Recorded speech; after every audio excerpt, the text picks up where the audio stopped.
I guess it's just that family connection and just not having some kind of memory at times.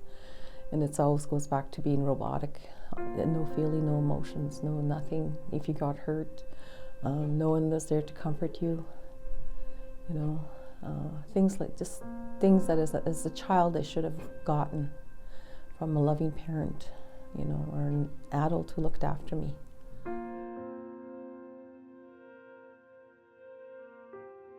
I wasn't able to parent my children as well as I wish I could have.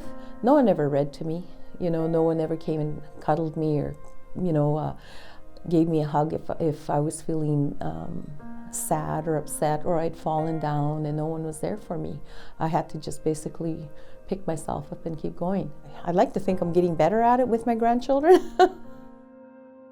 Did your parents go to residential schools? Yes, they did. She just told me that she had actually gotten punched in the face for speaking her language, and she flew across the room, she said, and landed against a rad, and her tooth protruded through her upper lip, so she had a scar on her lip.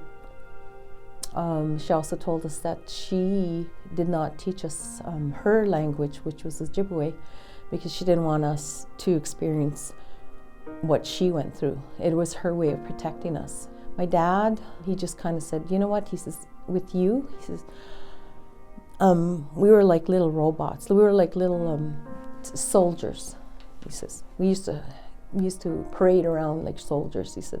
And we were so hungry. And that's where he learned how to eat raw potatoes. I used to wonder why he used to eat raw potatoes, but they were hungry. So they would eat raw potatoes. And then they'd take some of the potatoes and at night and they'd exchange for bread with other students. If I was to give advice, I would suggest that people start to listen, to allow us to talk and to be heard and to listen. That's such an integral piece of this whole process, is listening and actually believing us.